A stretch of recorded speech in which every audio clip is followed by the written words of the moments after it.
नमस्कार दोस्तों, एक बार फिर से ओल जॉब लाइव के अंदर आपका स्वागत है। आज हम जिस भर्ती के बारे में डिटेल से चर्चा करने वाले हैं, ये मेट्रो की भर्ती है। उत्तर प्रदेश की मेट्रो की भर्ती है। ठीक है, इसमें हम क्या क्या डिटेल में चर्चा करेंगे। इसमें योग्यता क्या है, फॉर्म भरने की एलिजिबिलिटी क्या है, कौन कौन फॉर्म भर सकता है, एज क्या है, कितने पद है, फॉर्म को कैसे भरना है, उसका बारे में डिटेल से डिस्कस करेंगे। उससे पहले आप चैनल को सब्सक्राइब कर ले रेगुलर अपडेट के लिए, ताकि आपको हर अपडेट मिलती रहे। ठीक है, चलो हम बढ़ते हैं हम भर्ती की तरफ। पहली तो बात ये, उत्तर प्रदेश, ठीक है, उत्तर प्रदेश के मेट्रो रेलवे कॉर्पोरेशन की भर्ती है। नोटिफिकेशन 13/3 को जारी हुआ था। ऑनलाइन स्टार्ट 20/3 से शुरू हुआ। ठीक है, एप्लीकेशन पेड की लास्ट डेट है 20/3 से लेकर 19/4/2024 तक आप फॉर्म भर सकते। फॉर्म लास्ट डेट भरने की 19 तारीख है। ठीक है, 19 अप्रैल तक लास्ट डेट है। उसके बाद डाउनलोड ऑफ 30 अप्रैल को आप एडमिट कार्ड डाउनलोड कर सकते हैं। और एग्ज़ाम कब होंगे? 11 मई, 12 मई और 14 मई को।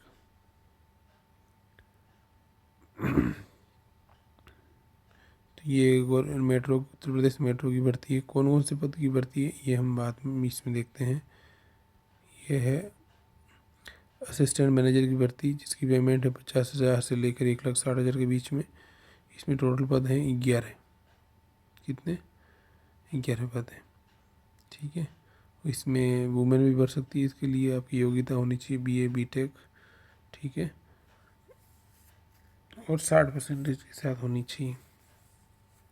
ठीक है, और OBC और ये मतलब 50% होना चाहिए।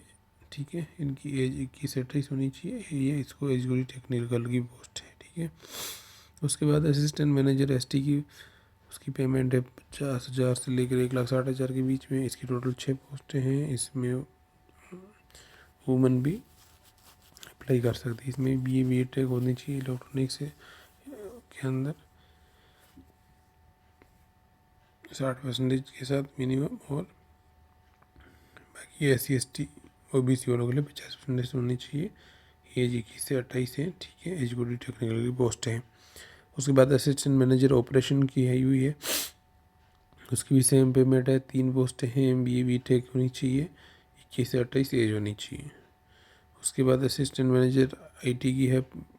ठीक है, उनमें 3 पोस्टें हैं। उसमें क्या, मास्टर डिग्री इन MCA होनी चाहिए, या कंप्यूटर साइंस के अंदर होनी चाहिए, या BTech कंप्यूटर साइंस के अंदर होनी चाहिए। वो इसमें फॉर्म भर सकते हैं। इसमें असिस्टेंट मैनेजर अकाउंट्स की है, तो ये 4 पोस्टें हैं। इसमें CA होना चाहिए उसी के लिए।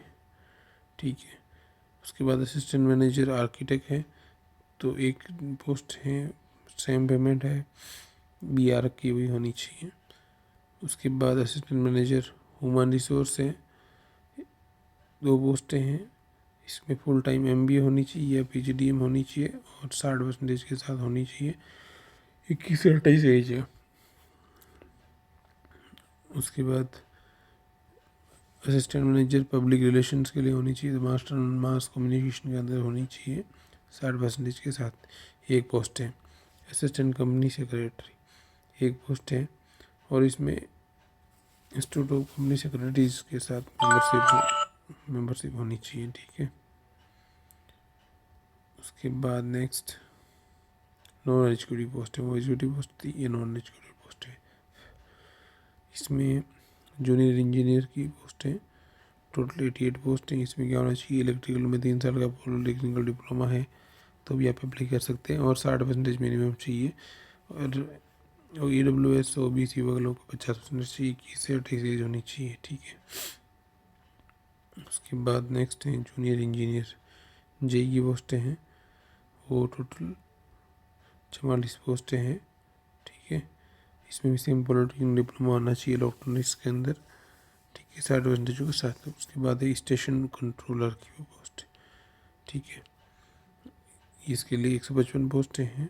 इसमें भी 3 साल की इंजीनियरिंग डिप्लोमा होना चाहिए, मतलब पॉलिटेक्निकल डिप्लोमा होना चाहिए। वो लोग फॉर्म अप्लाई कर सकते हैं। उसके बाद अकाउंट असिस्टेंट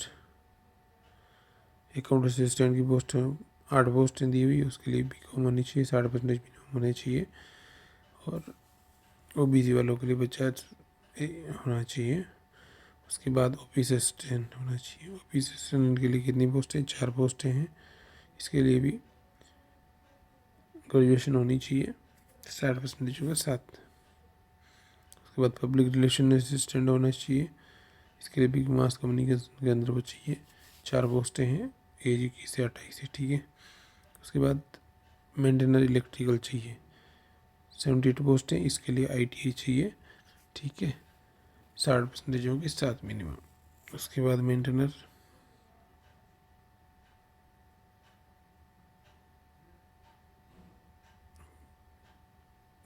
ST का हो गई, 26 पोस्टें हैं। इसमें भी ITI चाहिए, 60% के साथ।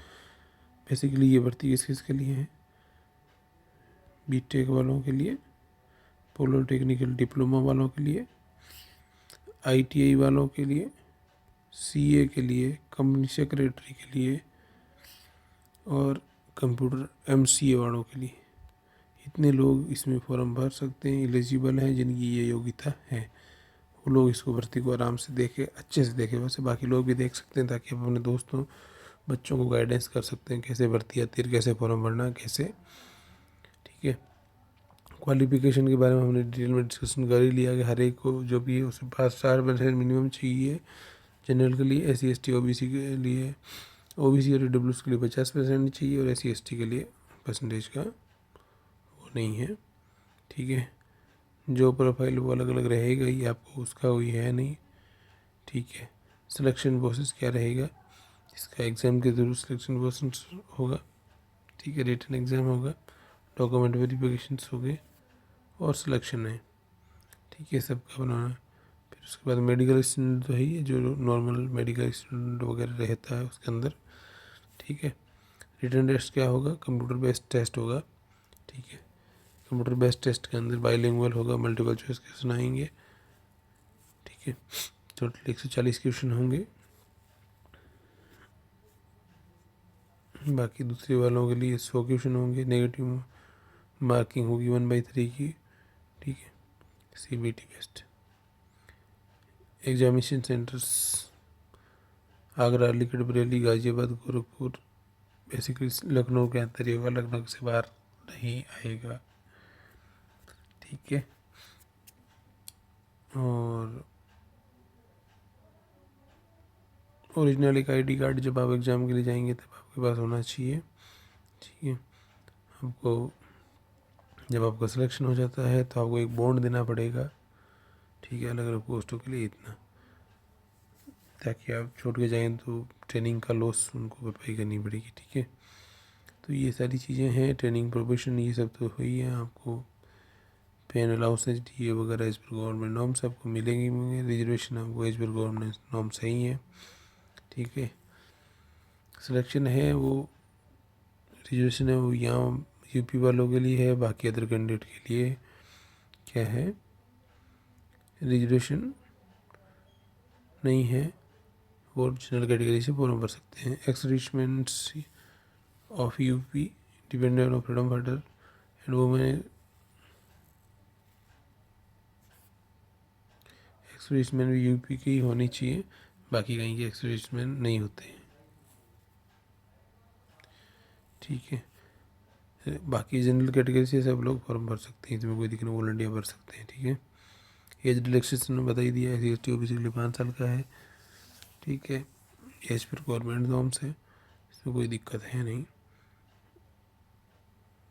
ठीक है। फीस जो फॉर्म की फ़ीस है वो 1080 रुपये प्लस GST हो गई है, ठीक है। ये और SC ST वालों के लिए 886 रुपये प्लस GST रहेगी। फीस तो है ही है। अप्लाई करने के लिए आपको क्या करना पड़ेगा, ये ऑफिशियल वेबसाइट है, इस पे जाना है, यहाँ से आप अपना फॉर्म अप्लाई कर सकते हैं, ठीक है। उसमें जाके आपका कैरियर रिक्रूटमेंट का ऑप्शन आएगा, वहाँ से सीधा vacancy notification application form, online application form, उसमें जाके फॉर्म भर सकते हैं। Latest colour, passport size photo, signature scan करके रेडी रखना, तब जाके आप फॉर्म भर सकते हैं। और भी किसी कोई दिक्कत है, कुछ प्रॉब्लम है तो से वो पूछ सकता है, कमेंट सेक्शन में कमेंट्स कर सकता है। और वो चैनल को सब्सक्राइब कर लें रेगुलर अपडेट के लिए, ठीक है, सब्सक्राइब ज़रूर करें। ये जो डाउनलोड करने का ये ऑफिशियल वेबसाइट है, ठीक है। ये इसी से फॉर्म भरें आप, ठीक है। आजकल तो ये फॉर्मेट दिया हुआ है, ठीक है। AWS का कैसे इस फॉर्मेट में बनवाना है, ठीक है। ये सारी चीज़ें का जिसको भी चाहिए PDF चाहिए वो टेलीग्राम चैनल ज्वाइन कर लें। टेलीग्राम के ऊपर आपको PDF मिल जाएगा, उसका लिंक चैनल के डिस्क्रिप्शन में दिया हुआ है, ठीक है दोस्तों। और चैनल को सब्सक्राइब कर ले ताकि आपकी रेगुलर अपडेट आपको मिलती रहे। और टेलीग्राम चैनल ज्वाइन कर ले तो वहाँ से आपको हर भर्ती, वहाँ पे बहुत ज़्यादा हम लोग भर्ती पोस्ट करते हैं, डिटेल में डिस्कशन कुछ विशेष भर्ती होती हैं जिनका ऊपर हम करते हैं ताकि आप लोगों को अच्छे से समझ में आ जाए, ठीक है। बाकी किसी को कोई भी डाउट है तो कमेंट सेक्शन में कमेंट करके हमें पूछ सकता है। चलो ठीक है दोस्तों।